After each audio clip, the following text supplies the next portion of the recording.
Rolling. Let's go.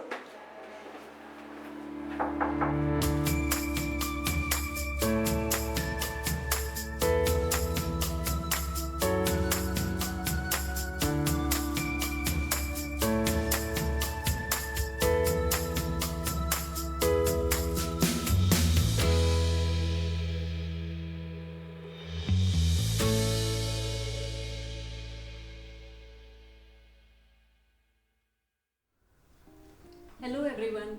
We are back with the second edition of WCC Adda, where we meet our church members and talk about their life stories. For today's episode, we have Brother Yesurajan and Sister Shiny, who are an integral part of Whitefield City Church. So let's get straight into it. So, Brother Yesurajan and Sister Shiny, let's directly start with your stories. Can you tell our viewers a bit about yourselves? Sure. Thanks, Charlotte, for having us here for this WCC ADA episode. I'm Yesurajan. It's my wife Shiny. We've been married for last 21 years. We have two kids, two daughters. Tanya is going into her 12th grade and Tina is going into her 6th grade. God blessed us, the family life, with a lot of blessings and grace every day we are seeing it. I work for a company here in Bangalore. I manage some global programs.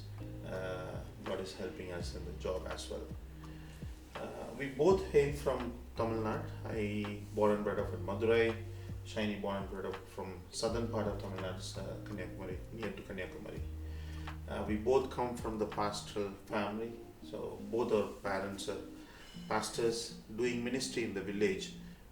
So from the childhood we have been seeing our parents going into the village, serving the people, pioneering the churches. So we have been watching that and growing.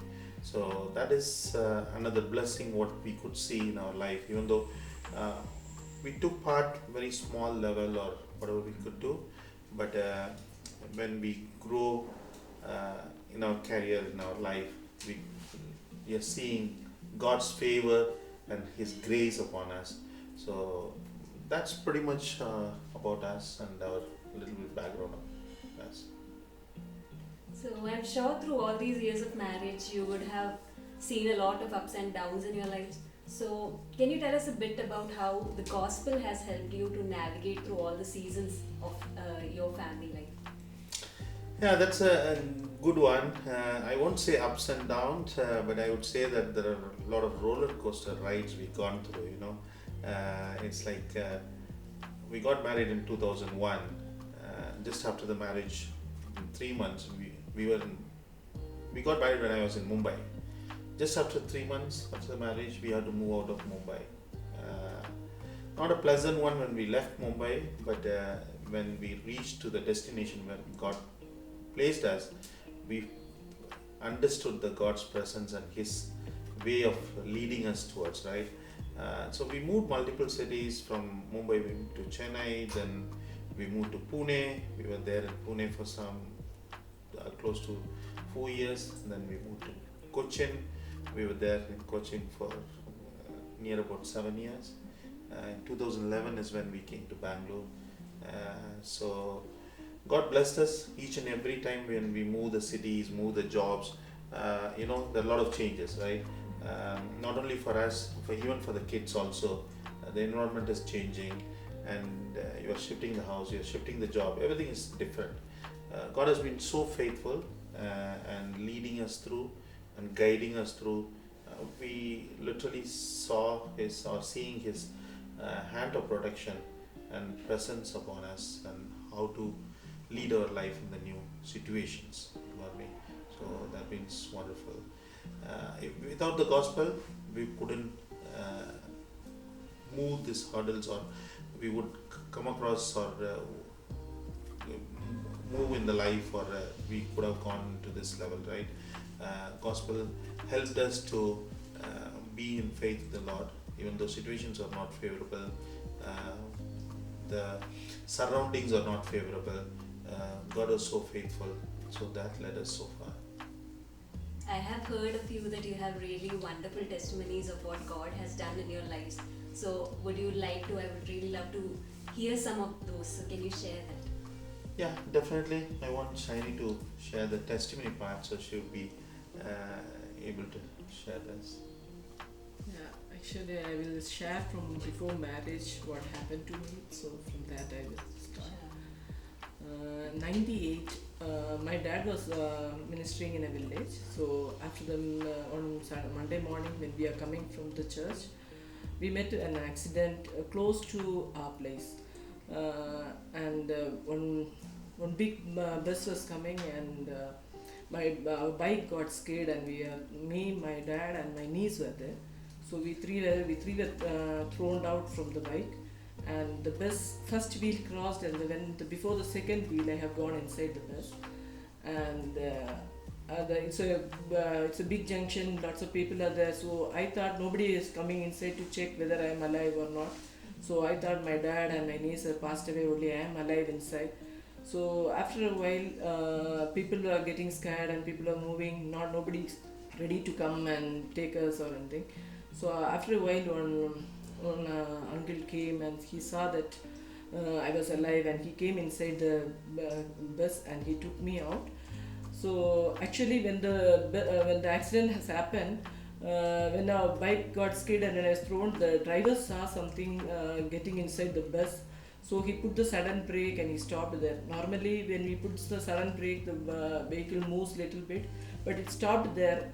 I think because of that, I think the wheel did not get into my leg, but I lost my muscles in my leg. But when he took me out, and I could see my kneecap and my bones and everything, and I could hear the verse of Psalms 34:20, the Lord will protect the bones of the righteous, not one of them will be broken. This verse was repeatedly I'm hearing, and I was thinking, because I can see my bones, so I thought it's broken. But when I was hearing this, my mind was is it really I'm hearing from God, or by seeing the fear of this I was hearing this, or I was thinking like that. Then I was taken to the hospital, and there I have gone through lot of difficulties, because my dad, after some times only dad got conscious, and when he came and he saw people were taking me and holding, then he came, he didn't have even a small scratch or anything. Even my niece, she was 3-year-old, and she also didn't get any hurt or anything. Then they took me to the ortho, because by seeing my bone they thought maybe it's a fracture and the last muscle, so they thought, and they took to the ortho. And when we went there, the orthopedic doctor also took lots of x-rays to find out whether it is broken or something, but it is not broken. Then the doctor, he was doing a skin grafting. He took a skin from my left thigh and he did a skin grafting, and it got failure, first operation. Then again, my mom was sitting there and weeping and thinking about my future. I'm at the age of 22, it was happened. So mama was thinking, how will be, who will get her married and all. She was thinking all that, and she was sitting and crying there. But I'm not that much worried, because people from every circle, people are coming and seeing me, and I was treated like an VIP over there. And also the people who are outside, they are going through the pains, and I am getting medicines, so I'm not having any pains. I was so cool. And the first operation they did, and after the fourth day when they opened, the things what they did, the skin grafting what they did was not right, and it was got failure. And again they had after 8 days again they had a second operation. So the second operation they did, and the second operation also didn't work out, and that they took the skin from my right leg, and that also got failure. Then they told that we have to do a third operation. That's the time I was broken like anything, and I asked them, where will you take the skin? Then they said they will be taking now from the hand. So till that I was not worried about anything, and when they said they will take from the hand, I was thinking, oh my God, it can be seen, and that type of mind it started. And my dad told, anyway, 2 operation has failed over here, so we don't want to continue here with the treatment. We will take her back home, and we will decide, and we will take her some other hospital. So they brought me home, and from the home there is a nearby hospital was there, where my second brother was working there. And they went and showed my leg to that doctor who was working there, and he said, no, we have to do, because the conditions were very bad. So he said, no, we have to do a third operation. and they sent me home. They said that they didn't have the law that facility to keep me there, so they said to come the next day, and they sent me back home. That night, I was disturbed like anything, and I started praying. I used to pray from small. I don't know to pray for God's will or anything. I know to pray. Whatever I ask, God will give. So some verses, whatever I learned in the Sunday schools, that we will have us more. You can ask anything, God will give us. So I know that God will hear my prayers, and I used to pray a lot. So I started praying at the whole night that God, you have to do miracle. Nothing is going to do in my leg anymore. No operations, nothing. So that whole night I didn't sleep a bit. Also I was crying, and I prayed. And next day, the morning around 9, 10, they took me to the hospital for the operation. And I was fixed with the leg was fixed with a plaster of Paris they have put above the band-aid. So when they removed the band-aid, the my full this from the knee to down, my legs are dried like it was very how the tar in the sun, when you see after some days it just shrinks and dry. That's what my leg was. So doctor saw that, and he said, no, we will put the crepe band, we don't need to do operation, we can wait. Then he sent me home, taking the plaster of Paris. He removed it, and he told, he put the crepe band, and he said, oh, you can don't walk immediately, because I am in the bed for 28 days. So he said, don't walk immediately, keep little by little. So I came home, and the whole night I was, whenever mama go to kitchen, I start walking, because in one night God did a miracle. So I want to testify the next day to the church. So I went and testified in the church, and God healed me. And my leg was looking very ugly, like a tar color, black and all. My daddy took me to the hospital, to the skin specialist, and asked, can we do plastic surgery or anything? Then doctor said no, and he was so shocked to see my leg, because I lost lots of veins in my leg, and one particular vein, I don't know how it was staying. This is what he said: this vein also should be lost when the muscle has lost, but I don't know how it's staying. If this this vein would have lost, should be, your leg would be like elephantus leg. I don't know how. Only your God. He's a Muslim doctor. He said, only your God has saved you, and he said you can't do anything. I'm little old, so we will not, even the leg color will not be changed. And he sent off me. So mommy and my dad was much worried about my future, and only we have only me, my dad, and my mom has come in faith. So our relatives all started telling different things, that she's not going to get married anymore, who will come and marry her and all. So my mom also worried about all that, and I was praying for my leg to change the color and all. And one day I saw a dream also, my leg color was changing like the next leg. Then I told my mama, she laughed and said, yeah, always when you think and sleep, that already will come in the dream, it's not fact. But after some years I could see changes happening in my leg, and what God showed me, it has happened. And 2008 November it has happened, and the proposal came in 2001, and 2011. No, 2001 he came. Sorry, 2001. 98 and 2001. Yeah, 2001 he came on Sunday before his parents came, and they came and saw me, and they liked it. Then Sunday he came and saw me, and Wednesday was our engagement. So I had the fear how he is going to accept me. We just informed his brother-in-law about my accident and all, but I don't know whether they told or not. Even in the engagement, I am just keep telling about my leg. If he doesn't want, let he leave and go. That's what my aim was. But he's not ready to hear me anything. And after the engagement, when he started speaking to me, I just told and I explained about all this, because I can't even wear a sandal for half an hour. I can wear immediately, and after within a second or something, and my leg will get swelling, then I can't wear. So wherever we go, I have to carry some carry bag where I can put my sandals and bring it back. So the swelling was, I think now recently, only around last 6-7 years, the swelling was less. Other than that, till that much day it was there. And from the beginning itself, he started. When I said, he said, "Mm, I have no problem with all that. I don't know how he will accept when he see me that all the questions was going on me, but he used to take care of me like." Yeah, so one of the thing I want to tell, our marriage was an arranged marriage, right? Our parents were looking for alliance and all. Actually, I was working in Mumbai, so they want to find a girl from the hometown. So I told them, you do whatever you want, but if I go and see a girl from the girl's house, I'm not going to say no, whatever may be the reason. So that was my stand.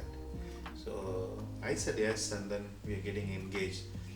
One of the funny moment was after we got engaged, she wanted to show. I was not aware about this particular incident, right? So after the engagement, she was calling me inside the house. I was not going inside. I was come. We'll see. Sit outside and talk, right? So she after the wedding, she was telling that time I was calling you to show my leg. So because and her impression was if he sees a leg, he may reject.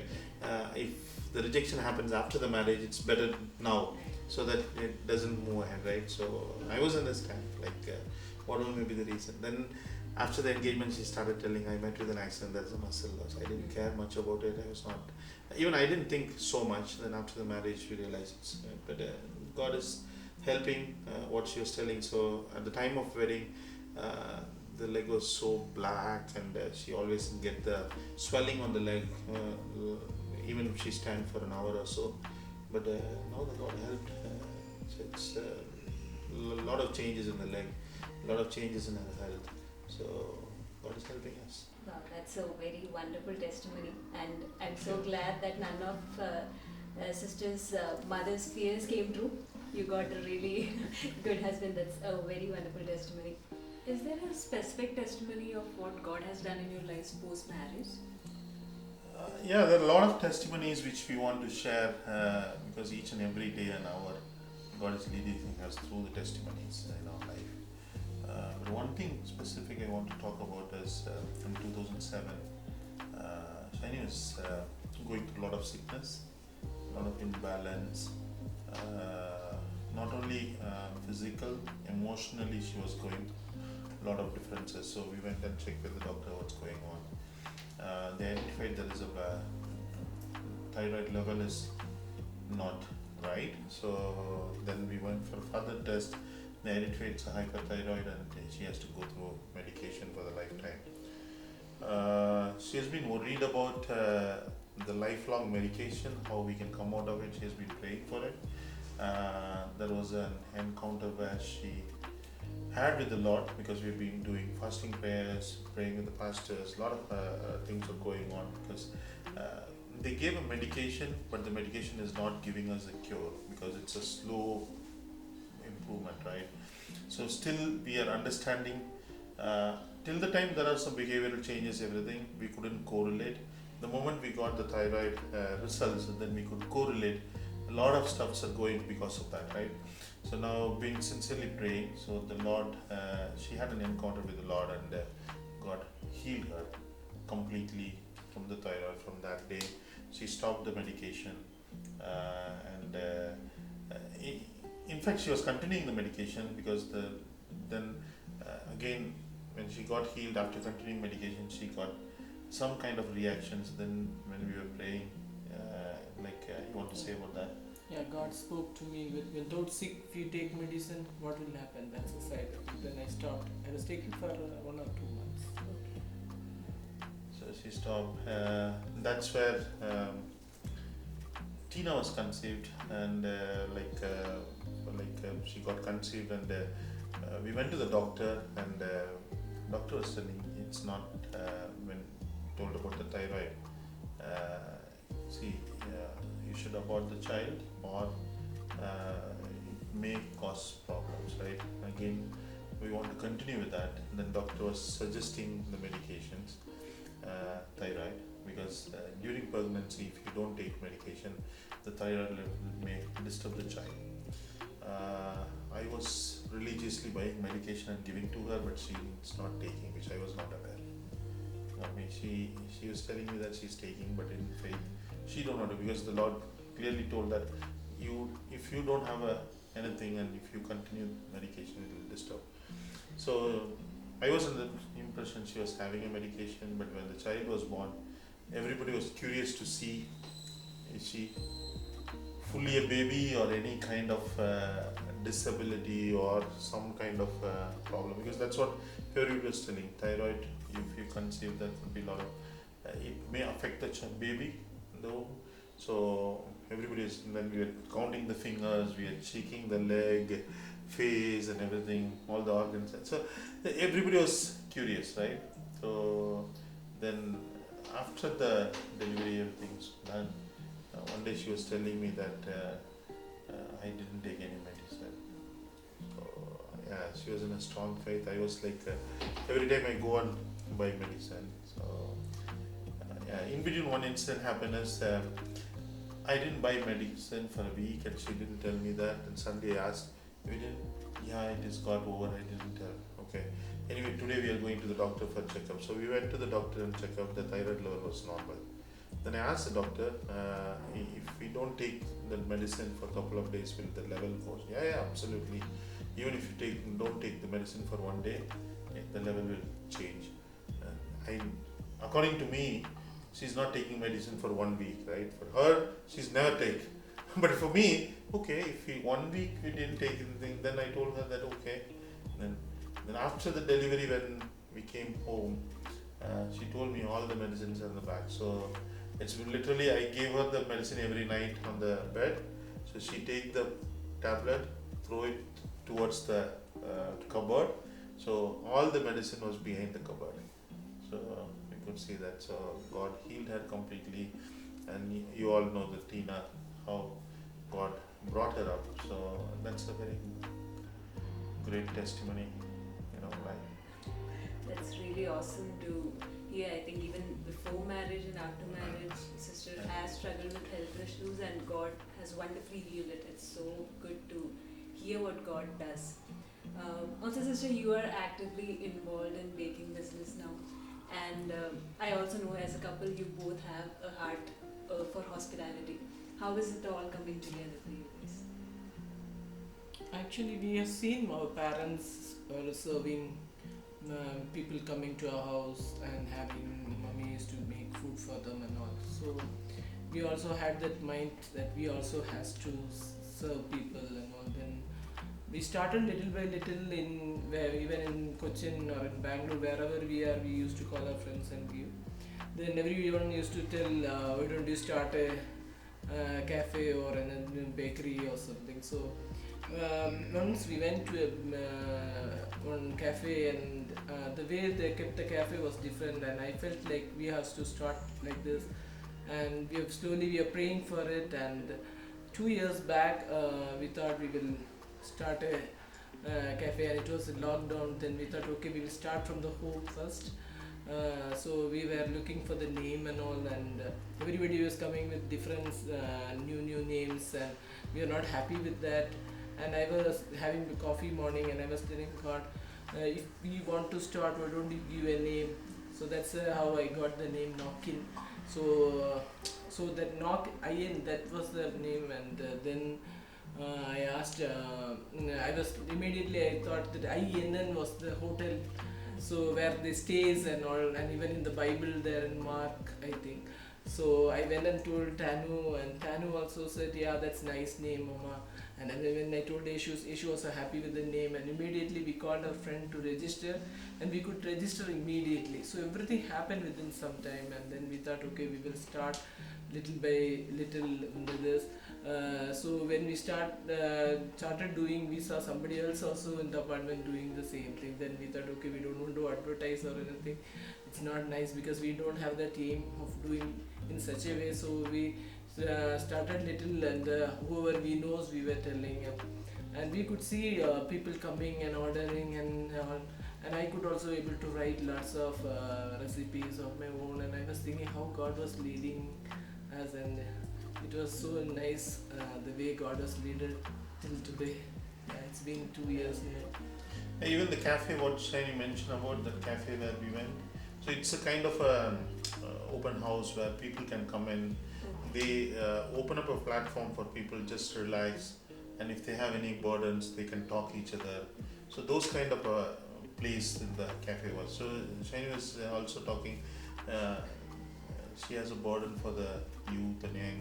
So this is a place when we start. There should be people should come in. We should have room for them to come and talk openly, because we have been hearing about a lot of incidents where the youth and teens are going through. It should be yeah. And another thing I want to talk here is she also wanted to do something from her own, because I am working, we are contributing for something, so she wanted to do on her own, from her side as a contribution, right? So which she felt what we can do. So now through the baking business, whatever the profit she's getting, she also help for the children's education. She's doing that. We are continuing doing that. So that's a good part about what we do through this baking thing. Okay. So, how long have you been associated with WCC? What kind of impact did it have in your lives? Would you like to share that? Yeah, joined WCC now. It's more than 3 years. Yeah, it's more than 3 years now. So we are looking for the churches, and this we got somebody gave the contact of WCC, and we went. Me and my kids only went first, and we were seeing the worship. We were just like the worship. Then the message also, it was touched that it was about Mary. Pastor was speaking. So we got a confirmation that there where we have to be now right time. So that's how we started, and we loved the way of the ministry they were doing.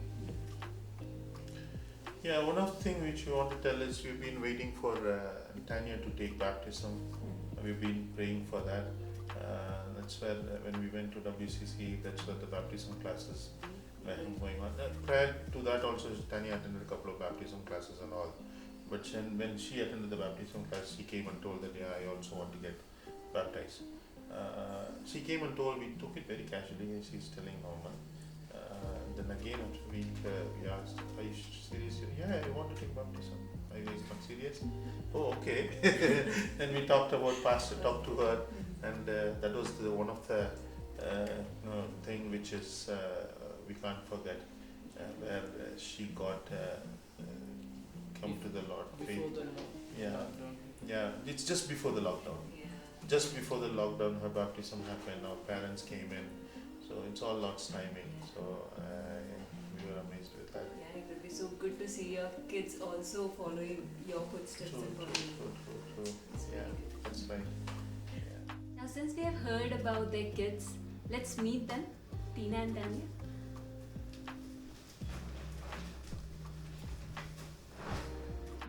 So, Tanya, we heard from your parents about your baptism. Can you share what led you to this conviction and you decided to take this step? So I knew what was baptism and everything, but I was just not sure if I was ready for such a big decision. And I had so many questions, and then I started attending the baptism classes in WCC, and I got the confirmation. And everything was just so rightly timed. I took my baptism on March 7th, which was just a few days before the lockdown. It's so beautiful. So thank you so much for answering my questions and sharing your life stories with us. That's all we had for today. While I would have really loved it if you had got a chance to taste the delicious biryani that they have cooked today, but nonetheless, I hope that it was a blessing for all of you watching us. If you would like to see more such content, please subscribe to our YouTube channel, and if you are somewhere around in Bangalore, we would love to welcome you to WCC. Thank you and God bless.